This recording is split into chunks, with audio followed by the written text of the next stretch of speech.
So I want to thank you all for joining me. I'm going to show you into the Mother's Rest. The Mother's Rest is a product that was spawned off of the Mothers of Gynecology, Anarcha, Lucy, and Betsy. We tell their story here, but not only that, we give a place for our women that are seeking prenatal, postnatal care. They can come here and rest and find safety and people that's going to believe them. First of all, let me give you a little bit of history about the location. It was the Peppermint Lodeman House in 1887. It was the first dentistry here in Alabama, and later on in 1995, my father, Faith Crusade Ministries, were able to purchase this particular location. This was our headquarters where we did outreach ministry, prison, feeding the community, also clothing people that were in need, okay? So now today, this is called the Mother's Rest. So if you were coming in from any birthing deserts and you needed a place where you can just rest before you had your procedure or you were going to give labor, you can come here. Upstairs, you'll find that we have a wonderful resting area. Women that may have children, you can bring your children. They can lodge here for the time with you as well. Also, we have back in the back, it's a massage parlor. This is a place for the mind, body, and the soul for our women, okay? You have a massage parlor in the back, and all the way back in, deep in the back, you'll see one room for the juke joint, as we call it. You know, black people, we needed a place where we can dance and let off the stress of the day. So we have a little juke joint there that gives you that information. And then right across from the juke joint, if you need a spot of tea, you want to sit down and have some coffee, we have that there. But all of the rooms upstairs, you're going to see it provides a place where you can really mentally rest, physically rest, and have a place where there is safety and a place where people will believe you when you're in your situation, when you're in your pain, okay? So I thank you for coming in. If you want to reach out to us, you can go to anarchalucy.org, and once you go in, you'll be able to find everything that we're doing, from the Mothers of Gynecology Wellness Pod, also to the garden. Also, we do tours. We do tours of Montgomery. We do the Civil Rights Tour and also the Mothers of Gynecology Tour. So I want to welcome the black community and any other community that is looking and watching this today. Thank you for your time. Come on, follow me.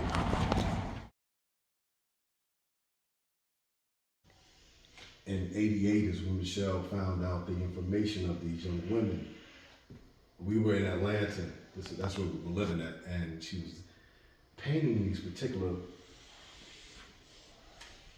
shirts, brother, and I couldn't really understand what it was. And I knew it was beautiful, but I didn't understand that it was from information that she had gathered while she was in school. So Shaddai at the time is what she went under instead of her full name. Now it is Michelle Browder, the artist.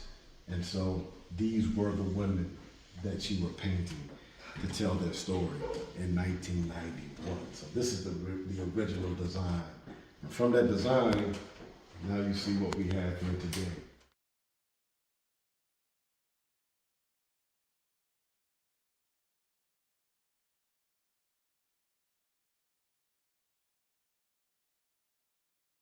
Stairs now, and here you can see we have beautiful rooms. So if you're coming with children, they can come in, rest with you.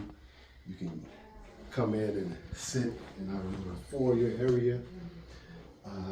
Each door or each room has a lock, private lock, okay? You have your own little refrigerator, bunks. Mother is right here in her full-size bed. And so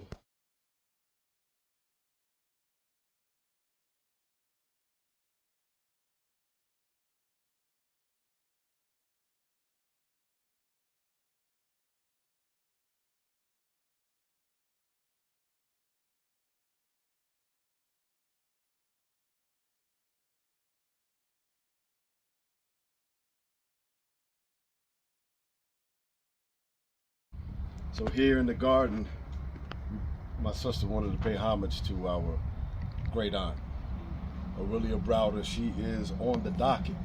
If you can pan back, I want you to check out this particular photo of her.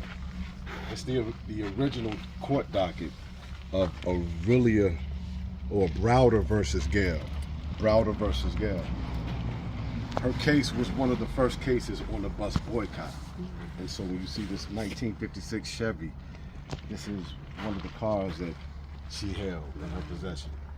She was 36 years old when she became a widow and was left with 6 kids. As her story goes, she didn't have education, but she went to school, got her diploma.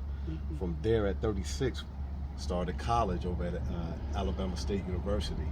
From there, she became a teacher there and obtained her business degree, her BS, right? And so in this garden, we wanted to just pay homage to her and let people know that it wasn't just Rosa Parks, it was also Claudette Colvin. Yes. Of the strong black women that were mentioned. You understand?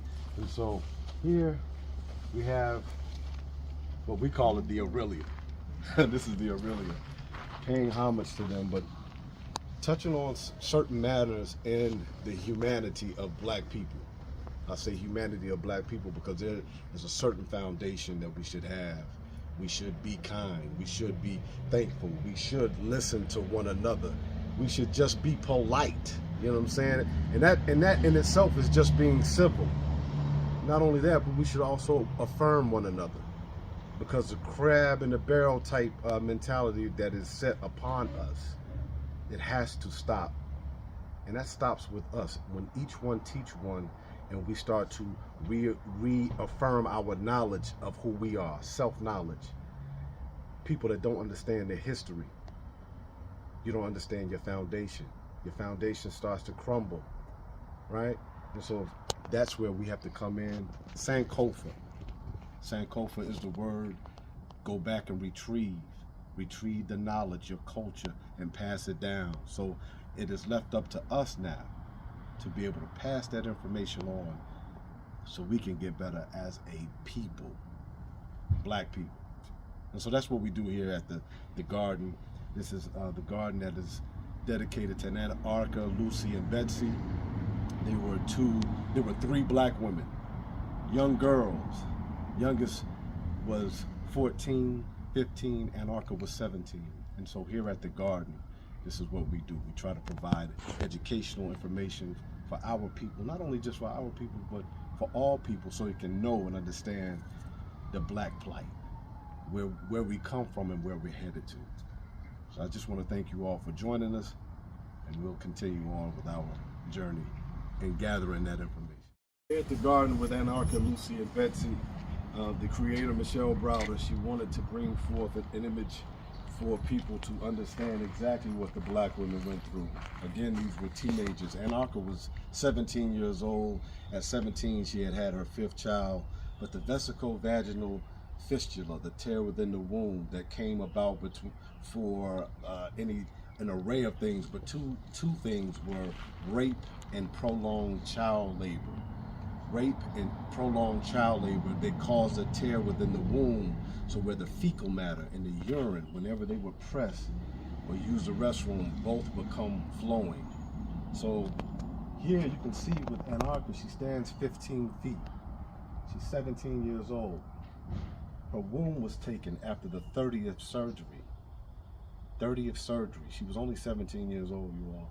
And so all around her body, you'll see the sutures, you'll see the speculum on Betsy.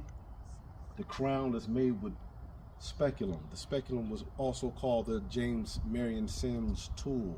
The Sims tool, which was the speculum that he had basically made from what they called a pewter spoon. A pewter spoon, it would go in and open the cervix with a simple pewter spoon, so that evolved into the speculum. But this tells the story. This monument, these statues tell the story of everything that the black woman, black children.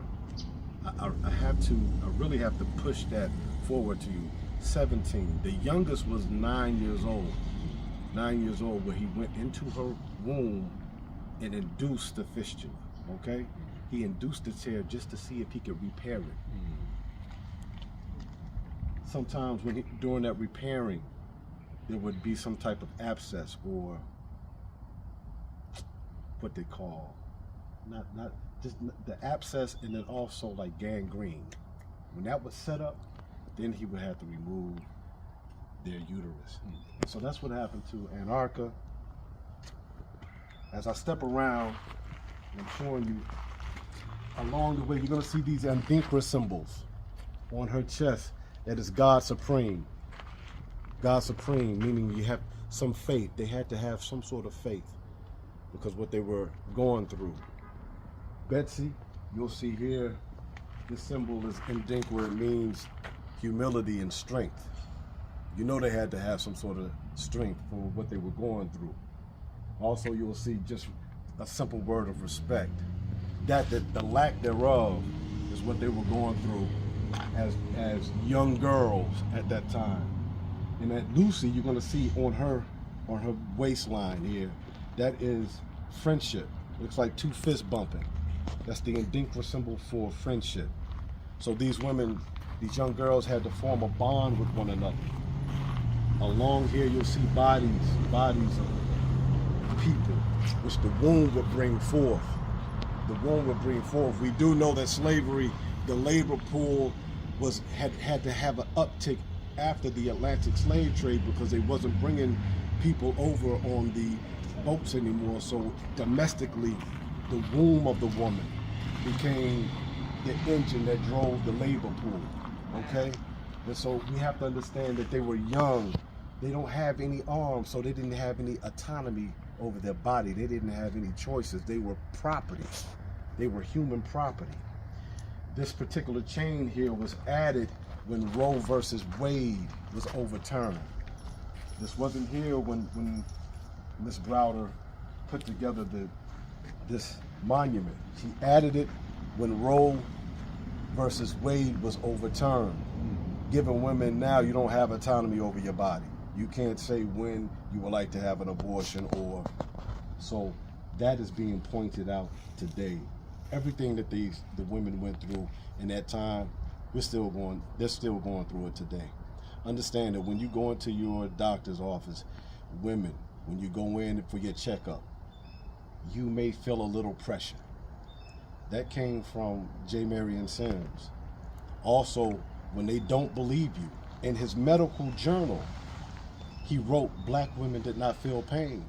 So we wonder right now why our black women aren't being believed, because in the original journal, medical journal that was written, it said you didn't feel pain. So here, these are the education that we did not get, the Sankofa that we going back to retrieve that history so we can bring it forth and each one teach one, hand it down to your daughters.